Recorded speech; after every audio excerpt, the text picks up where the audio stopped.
₹5, ₹5, ₹5। जी हाँ दोस्तों, मात्र ₹5 में पाइए भरपेट भोजन, दाल, चावल, सब्जी, रोटी सब कुछ मिलेगा। जी हाँ दोस्तों, आप सही सुन रहे हैं। महँगाई के मुँह पर तमाचा मारती भारत सरकार की ये योजना आपके बच्चों में कुपोषण को कम करेगी, बच्चों का स्वास्थ्य बेहतर करेगी। जी हाँ दोस्तों, हम बात कर रहे हैं मिड डे मील योजना की, जो प्राइमरी स्कूल में चलाई जाती है, जिसमें एक बच्चे पर सरकार ने 5 साढ़े ₹5 निर्धारित किया है बजट। अब आप सोच सकते हैं कि एक बच्चे को अगर ₹5.5 में हमें खाना खिलाना है, तो हम उसमें क्या खिला सकते हैं।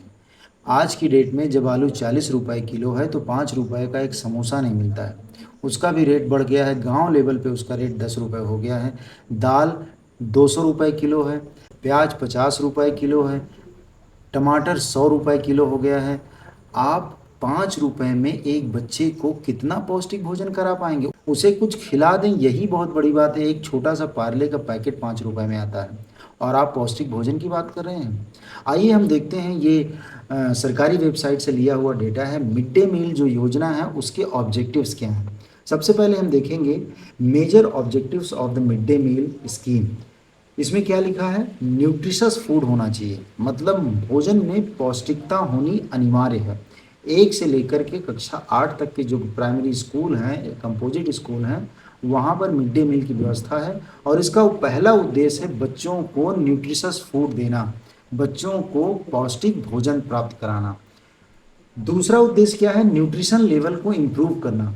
इम्प्रूविंग द न्यूट्रिशन लेवल, मतलब बच्चों के भोजन में जो न्यूट्रिशन का लेवल है वो इम्प्रूव हो ताकि पौष्टिकता भोजन की बढ़े। तीसरा उद्देश्य क्या है? इनरोलमेंट होना चाहिए स्कूल में बच्चों का, मतलब ज़्यादा से ज़्यादा बच्चे प्राइमरी में इनरोल हों, पढ़ने के लिए आएँ। ड्रॉप आउट रिड्यूस होना चाहिए, मतलब स्कूल में अगर बच्चे एक बार आएँ तो फिर स्कूल छोड़ के ना जाएँ। तो आइए देखते हैं मिड डे मील की योजना है क्या वास्तव में स्कूल की कंडीशन को बेहतर कर रही है या फिर इसकी वजह से स्कूल की सिचुएशन डिटोरिएट हो रही है, वहाँ की पढ़ाई पर प्रभाव पड़ रहा है, बुरा प्रभाव पड़ रहा है, जिसका सारा दोष वहाँ के स्टाफ, वहाँ के अध्यापक पर मढ़ दिया जाता है। हमारे देश में बच्चों का न्यूट्रिशन लेवल किस लेवल का है, आइए चेक करते हैं। दोस्तों ये 2023 की ग्लोबल हंगर इंडेक्स है। ये एजेंसी पूरे विश्व में जो भी देश हैं उन सारे देशों का डेटा इकट्ठा करती है और चेक करती है कि बच्चों का न्यूट्रिशन लेवल क्या है। तो वहाँ पर 125 देशों के डेटा में हमारा भारत 111वें नंबर पर आया है। 125 देश में हम 111वें नंबर पर हैं। यहाँ पर देख सकते हो ये 28.7 जो दिख रहा है ये भारत का नंबर है। हमसे बेहतर की स्थिति नाइजीरिया की, जाम्बिया की, सूडान की, पाकिस्तान की, इथियोपिया की, ये सब हमसे बेहतर है हंगर इंडेक्स में।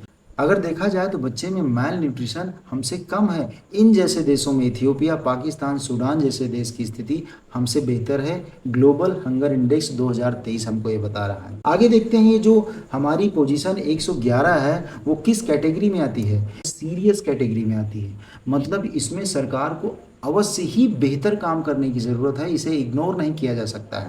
अब देखते हैं कि मैल न्यूट्रिशन कितना प्रिवलेंट है, कितना खतरनाक है हमारे यहाँ पर। अब इसको हम देखते हैं तो यहाँ पर देखेंगे कि 35.5 साढ़े 35% जो बच्चे हैं 5 साल के नीचे वो स्टंट कैटेगरी में आते हैं। स्टंट का मतलब होता है अपनी एज के हिसाब से उनकी हाइट कम है, वो शॉर्ट है। अगर 10 साल के बच्चे की जितनी हाइट होनी चाहिए उससे आधे हैं वो। मतलब अगर 10 साल का बच्चा है तो आपको लगेगा कि ये 4 साल 5 साल का बच्चा है, उसकी ग्रोथ नहीं हो पाई है, उन बच्चों को स्टंट बोला जाता है। 20% के आसपास 5 साल के नीचे के 20% के बच्चे बहुत थिन हैं। वेस्टेड का मतलब अपने एज के हिसाब से उनका वेट नहीं है, वो बहुत दुबले हैं। स्टंट का मतलब होता है छोटे हैं, नाटे हैं। वेस्टेड का मतलब होता है दुबले हैं। 32% के बच्चे अंडर वेट हैं, मतलब उनका वजन कम है और 3% बच्चे ओवर वेट हैं। तो 35% स्टंट हैं, नाटे हैं, छोटे हैं। 20% बहुत दुबले पतले हैं। 32% बहुत कमज़ोर हैं, अंडर वेट हैं और 3% बच्चे ओवर वेट हैं। हम ₹5 में क्या उनकी हाइट को बढ़ा पाएंगे? उनके ग्रोथ को हम बढ़ा पाएंगे? दाल चावल रोटी सब्जी ₹5 में आ जाएगी कि उनका माल न्यूट्रिशन पूरी तरह से ख़त्म हो जाए? सरकार किसको बेवकूफ़ बना रही है? स्कूल में ये किचन चलाने के लिए उसको रोज़ कुछ ना कुछ लाना पड़ता है, उसका बिल संभाल के रखना पड़ता है, उसका बिल लगाना पड़ता है, दिन भर की लिखा पढ़ी, दिन भर की बाजार का काम, और फिर 2 से ढाई घंटे बच्चों को एक साथ बिठाना, खिलाना, फिर बर्तन साफ करवाना, ये सारा काम जो है बच्चों की पढ़ाई में सीधा अवरोध पैदा कर रहा है। जो सरकार, इसका सारा दोष सरकार जो है वो अध्यापकों को मढ़ दे रही है कि विद्यालय में पढ़ाई नहीं हो पा रही है। विद्यालय में पढ़ाई ना हो पाने का एक प्रमुख कारण ये मिड डे मील योजना भी है। अब देखते हैं, पहली चीज़ जो पहला इसका ऑब्जेक्टिव था कि मैल न्यूट्रिशन कम होना चाहिए, वो तो साफ दिख रहा है कि मैल न्यूट्रिशन कहीं से कम नहीं हो रहा है। बच्चों में पर्याप्त कुपोषण दिखाई पड़ रहा है। दूसरा इसका क्या आता है, इनरोलमेंट बढ़ना चाहिए। तो अभी की रिपोर्ट है, ये 21 मार्च 2024 की रिपोर्ट है। UP government run primary schools register a fall of 24 lakh students in a year. एक साल में 24 लाख एडमिशन कम हुए हैं। मतलब पिछले साल की अपेक्षा 22-23 की अपेक्षा ये 23-24 में जो एडमिशन हुए उसमें 24 लाख बच्चे सिर्फ उत्तर प्रदेश में एक साल में कम हो गए। मतलब बहुत ही अलार्मिंग रेट से बच्चों का एनरोलमेंट स्कूल में कम हुआ है, जिससे ये साफ मैसेज जाता है कि बच्चे खाना खाने नहीं आते हैं, विद्यालय में वो पढ़ने आते हैं। और अगर उनकी पढ़ाई डिस्टर्ब होगी तो आपका खाना खाने, आपका बस्ता लेने, आपकी कॉपी किताब लेने, आपका जूता मोजा लेने वो स्कूल में नहीं आएंगे, स्कूल में वो पढ़ने आते हैं। अध्यापकों को जो 10 तरह के बेवजह के कामों में उलझा के रखा जाता है, वो आधार बनवाएं बच्चों का, वो बच्चों का जाति बनवाएं, निवास बनवाएं, वो बच्चों की जूता, एक बार बीआरसी जाएँ जूता लाने के लिए, एक बार बीआरसी जाएँ किताब लाने के लिए, एक बार बीआरसी जाएँ उनका ड्रेस मटेरियल लाने के लिए। ये बहुत सारी जो उलझाने वाले काम है अध्यापकों को, वो कम करने चाहिए। बीआरसी में 10 तरह की मीटिंग होती हैं, उनके मोबाइल में बहुत सारे एप्लीकेशन है जिसमें ऑनलाइन डेटा उनको फीड करना होता है। बच्चे स्कूल नहीं आते हैं तो घर घर उनको जा करके बच्चों को बुला करके लाना होता है। बीएलओ की ड्यूटी उनकी लगा दी जाती है, जहाँ पर वोटर आईडी बनाते रहते हैं, नए वोटर ऐड करते हैं, पुराने उनको कट करने होते हैं। फिर जनगणना, मतगणना, टीकाकरण, बहुत सारे ऐसे काम हैं जो प्राइमरी के अध्यापक को ज़बरदस्ती सरकार द्वारा कराया जाता है, और इसकी वजह से उनका बहुत सारा टाइम वेस्ट होता है। साथ ही साथ वो मानसिक रूप से तैयार भी नहीं हो पाते कि बच्चों को ध्यान दे पाएँ, बच्चों को पढ़ा पाएँ। इसी तरह के बेवजह के कागजात बनाने में, बेवजह के काम करने में उनका सारा समय, सारा वक्त गुजर जाता है, जिसका साफ असर इनरोलमेंट में दिख रहा है। अध्यापक के उलझ जाने की वजह से शिक्षा वहाँ प्रॉपर नहीं हो पा रही और बच्चों का इनरोलमेंट बहुत तेज़ी से नीचे आया है। यही वजह है कि ये 24 लाख बच्चे इस साल कम हुए हैं, और जो अगले साल में 24-25 का जो टर्म है इसमें ये 24 लाख संख्या 50 लाख हो जाएगी, क्योंकि अभी प्राइमरी में एक रूल निकाला गया है कि 6 साल के नीचे के बच्चों का इनरोलमेंट नहीं हो सकता है। 3 साल 4 साल के बच्चे जब होते हैं तो माँ बाप उन्हें स्कूल भेजना चालू कर देते हैं, और जब हम प्राइमरी में उनका एडमिशन नहीं लेंगे 3 साल 4 साल में, तो स्वाभाविक सी बात है वो प्राइवेट में जाएंगे। मतलब परोक्ष रूप से सरकार ये चाहती है कि आप अपने बच्चों को प्राइवेट स्कूल में पढ़ाओ, हम प्राइमरी को बंद करेंगे। और इसी वजह से उन्होंने ये बैरियर लगा दिया कि 6 साल से नीचे के बच्चों का एडमिशन प्राइमरी में नहीं होगा। तो सरकार चाहती है कि प्राइमरी में बच्चे ना आएँ। उनकी जो पॉलिसीज़ हैं वो परोक्ष रूप से प्राइवेटाइजेशन की तरफ हैं, प्राइवेट स्कूलों को बढ़ावा देने के लिए हैं, लेकिन समाज में वो मैसेज देना चाहती हैं कि सारी गलती अध्यापकों की है, इसलिए हम ऐसा कर रहे हैं, हम प्राइवेट में जाने के लिए विवश हैं। जबकि सरकार की नीतियाँ ऐसी हैं कि प्राइमरी अपने आप शट डाउन हो जाएगी, बंद हो जाएगी। जब उसमें आप इस तरह के नियम लगा दो कि बच्चा 6 साल के नीचे आ नहीं पाएगा तो कौन बच्चा आएगा प्राइमरी में? नए एडमिशन होंगे नहीं, पुराने बच्चे 5 पास किए वो वापस चले जाएंगे, प्राइमरी खाली हो जाएगी। दूसरी चीज़, आप खाना इस तरह खिला रहे हो, 5 रुपए में उनको क्या खाना खिलाओगे? कौन बच्चा इस तरह का खाना खाने के लिए आएगा?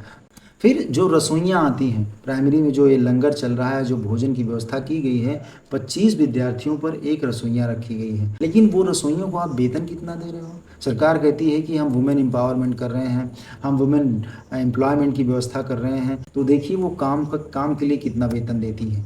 1000 रुपये दिया जाता है। पहले जब शुरू हुई तो रसोइयों को 1000 रुपये दिया गया, अब इसे बढ़ाकर 1500 रुपये कर दिया गया है। लेकिन आप सोचिए कि दिन का 50 रुपये, उनकी जो मजदूरी है दिन की वो 50 रुपये है। आप 50 रुपये लेके चले जाओ तो 1 किलो प्याज मिलेगी। टमाटर भी आज की डेट में आपको 50 रुपये में नहीं मिलेगा, उसकी भी कीमत 100 रुपये हो गई है। आप दिन भर काम करें और आप अपने घर की सब्जी भी नहीं ले आ पाएँ उस पैसे से, तो आपकी मजदूरी क्या है? आप अंडरपेड हैं, हाईली अंडरपेड हैं।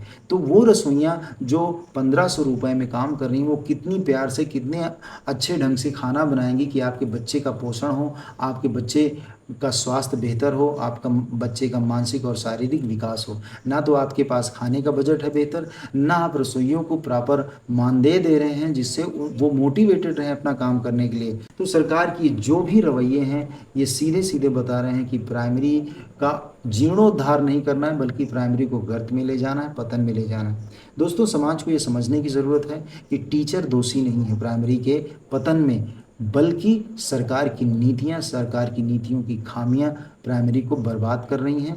अगर प्राइमरी बंद हो जाएगी, आपके 2 बच्चे अगर प्राइवेट स्कूल में जाएँगे तो महीने का 15 से 20 हज़ार रुपए आप खर्च करेंगे। शहरों में ये ट्रेंड चल रहा है और प्राइमरी बंद हुई तो गाँव में भी यही हो जाएगा।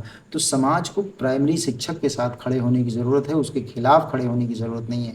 अगर शिक्षा को बचाना है, शिक्षक को बचाना है, अपने भविष्य को बचाना है तो आप शिक्षकों के साथ खड़े हों, उनके खिलाफ नहीं, सरकार से सवाल पूछें।